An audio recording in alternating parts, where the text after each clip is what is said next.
Welcome to the deep dive. We dig through the noise to find the signal for you. And today, we're tackling something pretty universal if you've ever stepped way outside your comfort zone. Culture shock and, well, homesickness. We've really gone deep on this one. We looked at loads of personal YouTube accounts, expats, sharing their real stories from, Germany, Spain, Argentina, France, the UK, all over. Plus, we've got insights from official university guides, places like Helsinki, Oulu, Queen's University Belfast, CIE, and even the EU's UR-REES service. So a real mix, our mission here, to basically connect the dots, pull out the key stuff on what culture shock and homesickness actually are, how they show up, the sort of stages people go through, and really importantly, practical tips, things you can actually do to get through it. Think of it as a shortcut to feeling prepared and resilient. And look, this isn't just for people moving countries. These feelings, they can hit anyone adjusting to a totally new scene, even just a different city in your own country. Okay, let's unpack this. So let's start with the basics. What are we actually talking about here? Culture shock, it sounds dramatic, right? It can feel dramatic. But yeah, defining it helps. Culture shock, essentially, is that feeling of disorientation. It's like your internal compass is spinning because the landscape, the social landscape, the cultural one, is just different. A clash of differences, kind of? Exactly. It demands adaptation.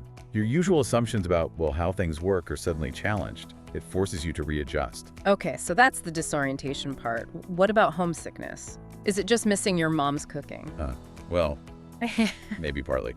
Yeah. But it runs deeper. Homesickness is really that emotional pang, that deep longing for the familiar. It's missing the comfort, the security, the people, the places, the whole sense of normal you left behind. Right. And what's fascinating and important to grasp is how they relate. They often go hand in hand, sure, but you can definitely feel culture shock without intense homesickness, or vice versa. Or sometimes, boom, you get hit with both at once. And it's not like there's a set schedule for it either. Not at all.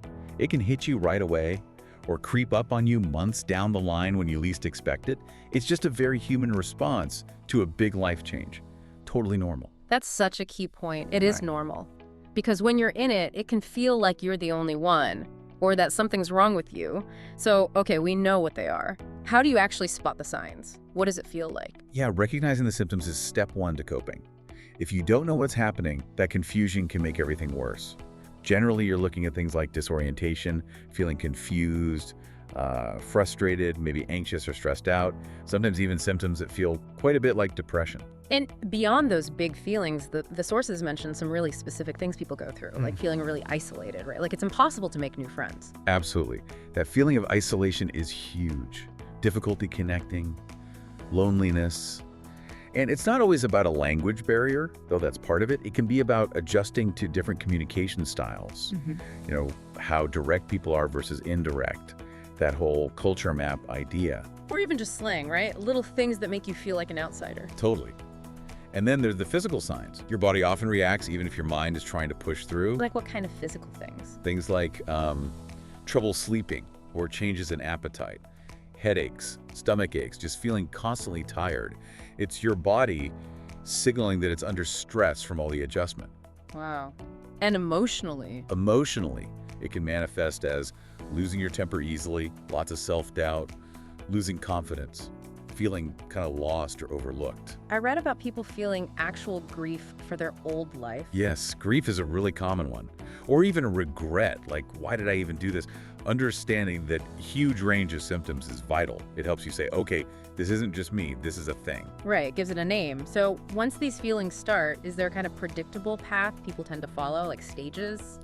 Yeah, researchers have noticed a pattern, a kind of emotional journey lots of people seem to go through. It often kicks off with what they call the honeymoon stage. Ah, the fun bit. Exactly. Everything's new, exciting, maybe even romanticized. The new food, the sights, the sounds, it all seems wonderful, full of potential. You're running on adrenaline and optimism. Okay, I get that. But honeymoons end, right? What's next? They do. After that initial buzz wears off, you often slide into the distress or culture shock stage. This is where the cracks start to show. Uh-oh. Yeah. Little differences that seemed charming before, now they just feel annoying. The novelty fades, and the challenges feel bigger. And this is where homesickness can really kick in hard. Very often, yes. There's sometimes this idealization thing that happens. You start remembering your home country through rose-tinted glasses, like only the good parts existed. Making the present feel even worse by comparison. Precisely. And it doesn't take much to trigger this stage, maybe struggling to open a bank account or a simple misunderstanding.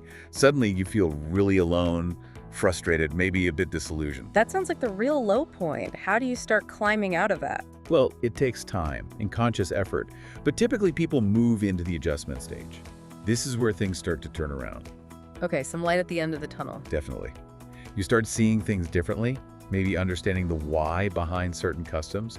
You get used to how things work. You develop coping mechanisms. A new wave of positivity starts to build as you integrate more. You start feeling a bit more capable, maybe. Exactly. Less frustrated, more confident, navigating daily life. You're building routines, making connections. It's a gradual process of feeling more comfortable. And the final stage, where you hopefully end up. That's the adaptation stage. This is where you genuinely start to feel at home in the new place. Okay. Your routines are established. You likely have a social network. You can appreciate both your home culture and the new one, maybe even blend them. There's a sense of acceptance, stability. You feel like you belong. It's good to know there's a potential arc. But you mentioned earlier, it's not always linear. Absolutely crucial point. These stages are just a framework. Not everyone experiences all of them. The time spent in each stage varies massively from person to person. You might skip one or go back and forth. Exactly. You might bounce between adjustment and distress for a while. It's messy, it's individual, and let's not forget, reverse culture shock. Right, going home can be just as jarring sometimes. It really can. You've changed, home might have changed, or your perception of it has. You can experience similar symptoms all over again, readjusting back. Okay, so we understand the feelings, the stages, but what's underneath it all? What are those deeper factors that really dial the culture shock up or down? That's a great question because it's often the invisible stuff that hits hardest. We're talking about core cultural values, norms, assumptions, beliefs. Stuff you don't even realize is cultural until it's challenged. Precisely. Things like concepts of time, personal space, hierarchy, how direct communication should be. When your deeply ingrained ways clash with the local norms, it's profoundly disorienting. And language must be a huge one, even if you've studied it. Oh, massive. Even if you're functional, constantly operating in a foreign language is exhausting. Your brain is working overtime just to process and respond. I read an expat describe it as feeling reverted back to being a baby. That's a perfect description. You struggle to express nuances, maybe can't understand jokes or sarcasm easily. It's incredibly frustrating and can really knock your confidence, making you feel isolated. And then there are the social rules, figuring out how to behave. Yeah, that's a minefield sometimes. What's polite? What's expected in certain situations? How do you make small talk? Misinterpreting social cues or worrying you're offending someone without meaning to adds another layer of stress. The sources also mention something maybe less obvious, climate, especially in northern climates. Definitely. Don't underestimate the physical impact. Long, dark winters, like in Finland, for example, can really affect your mood and energy levels. Seasonal affective disorder is a real thing. Or even the constant light in summer. Yeah, that can mess with your sleep too. It's a physical stressor that just adds to the overall burden of adaptation. Your body is coping with a new environment on multiple levels. And then there are the really practical day-to-day things. Our sources had some great, almost funny examples, like the cost of ranch dressing in Germany. Yes. It sounds trivial, but those little shocks add up. The cost of living can be a big one. Energy bills, housing costs, even groceries. Sticker shock is real. Or navigating things like the healthcare system. Someone expecting the NHS in the UK to be instantly accessible might be shocked by waiting time. Exactly. Different systems, different expectations, different procedures. It's all part of the learning curve. And the really mundane stuff, like driving on the other side, or just different words for things, like pavement versus sidewalk. All those little things. Or different food products. Maybe you can't find your favorite brand of yogurt. Or, as one expat found, Amazon just doesn't have the same range. Even taps. Hot and cold separate taps, apparently that's a thing that throws people off. It seems tiny, but it's another reminder that things are different. And dealing with customer service or bureaucracy, that came up a lot. Like opening a bank account being unexpectedly complicated. Yes. Needing proof of address for months when you've just arrived. It's that kind of frustrating loop that can make you feel really stuck and alone, especially when you're trying to get settled. You know, expat in Germany summed it up well. She mentioned smoking being more common, weird pillow sizes, small apartments, having to rely on public transport. None of them were huge deals on their own, she said, but altogether it was just overwhelming, like death by 1,000 paper cuts. That's a perfect analogy. It's the accumulation, the constant low-level stress of navigating the unfamiliar. Okay, so it's clear this is complex stuff, but the good news is people get through it. Yeah. What are the key strategies? What does the research and experience tell us about actually coping? The absolute foundation echoed across almost all sources is preparation and education before you even go. Doing your homework. Yep. Research the destination. Learn about the customs, the history, the food, social norms, and definitely try to learn at least some basic language. Why is the language piece so critical, even just basics? Well, practically it helps, obviously. But culturally, it shows effort. It shows respect. It opens doors and makes locals more receptive. It helps bridge that gap. It makes you feel less like an outsider, less like that baby. So homework first. What else in terms of mindset before you go? Manage your expectations. Know that differences will exist. Mentally prepare for things to be weird or challenging sometimes. And crucially, expect culture shock. Don't be surprised when it hits. Exactly. Acknowledge it's a normal part of the process. And understand that feeling truly settled takes time. Some sources say 18 months, even 2 years, if you're not actively working on it. But being proactive can really shorten that. Okay, so you've prepared, you've arrived. What's the next big thing to focus on, especially when you start feeling isolated? Active engagement and socializing. You absolutely have to get out there and build your new life. Keep busy. Yes, but strategically. Fill your schedule classes, work, clubs, hobbies. The less time you have to sit and dwell on what you're missing, the better. But it's not just distraction, it's construction. You're building connections. How do you actually make those connections when it feels hard? Be brave. Join groups, sports teams, book clubs, volunteer organizations, language exchanges. Say yes to invitations. Initiate conversations, even small ones. Connect with locals and other internationals. Your own community can be a comfort, but push yourself to integrate into the local scene too. That's key for long-term belonging. And explore, right? Be a tourist in your own town. Absolutely. Visit museums, try cafes, go to local events. Discovering things you genuinely enjoy about the new place builds positive associations. Setting small goals helps too. Personal, academic, cultural goals give you a sense of purpose. Okay, engaging externally is key. What about managing your internal world? Keeping yourself balanced. Super important. Maintain your well-being and familiarity. This means prioritizing basic self-care. Like sleep, food, exercise. The non-negotiables. Enough sleep, decent nutrition, regular exercise. Find stress management techniques that work for you. Meditation, journaling, whatever it is, these are your anchors. And that idea of familiarity, like the expat cooking Filipino food. Yes, maintain some familiar routines. If you love going to the gym back home, find a gym. Cook comfort food. Keep up with hobbies. These things ground you, provide a sense of continuity when everything else feels chaotic. Bringing a small piece of home helps too. Definitely. A photo, a favorite mug, anything that triggers comforting feelings. And that expat using a VPN to watch familiar TV shows with American ads, that's creating a little bubble of familiar comfort. It works. What about staying connected with people back home? It feels essential, but also potentially painful. It's a balance. Connect strategically, schedule regular calls, maybe once a week, with key people. But avoid being plugged in 2047. Why avoid constant contact? It can actually make homesickness worse. Constantly seeing what you're missing, feeling like you're living in two worlds. It's draining. And often, one-on-one calls are better than big group video chats where you might feel more left out. Quality over quantity. Makes sense. A lot of this seems to boil down to perspective too. How do you manage your mindset? Hugely important. You need to actively manage expectations and cultivate a positive mindset.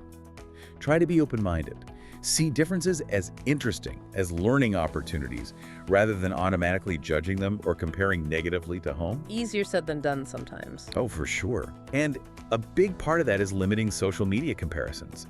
Seeing everyone's highlight reel back home while you're struggling. That's fuel for FOMO and misery. Be mindful of your scrolling. And it's okay to just feel bad sometimes. Absolutely. Acknowledge and accept your feelings. Give yourself permission to be confused, overwhelmed, sad. You don't have to be positive all the time. Take breaks when you need them. Then maybe try to reframe. Yes. Practice gratefulness. Notice the small good things. Track your progress. Look how far you've come. And when things get really tough, Remember your why. Why did you make this move? Reconnecting with your motivation can be powerful. I liked the tip about making a things I love list about the new place. Simple but effective. Pull it out when you're feeling down. It's a concrete reminder of the positives. Okay, so lots of strategies, but what if you try all this and you're still really struggling? Then it's time to seek support. And please, hear this. It is not a sign of weakness. It's a sign of strength and self-awareness. Who should you reach out to? Talk about it. Friends, family back home strategically, new friends, classmates, teachers, university support staff. Just saying it out loud can help. Remember, you are not alone in feeling this way. That expat who wanted to throw in the towel. Supportive friends helped her see things differently. Peer support is huge. And professional help. Absolutely. If the feelings are persistent, if they feel like anxiety or depression, if you're withdrawing socially, use the resources available. University counseling services, community mental health centers, chaplains.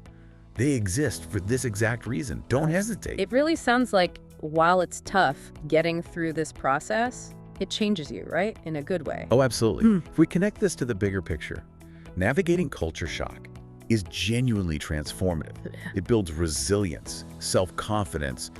You learn so much about yourself. You become more worldly, as they say. You really do. Your perspective broadens. You get amazing opportunities to meet people from all walks of life, encounter totally different ways of thinking and doing things. It shakes up your routine, forces you to grow. And it is temporary, usually. Yes. It feels all-consuming at the time, but it does pass. With time, with effort, with support, things do click into place eventually. You build this incredible skill set for navigating change. We've covered so much ground here, from the tricky symptoms to all these proactive ways to cope.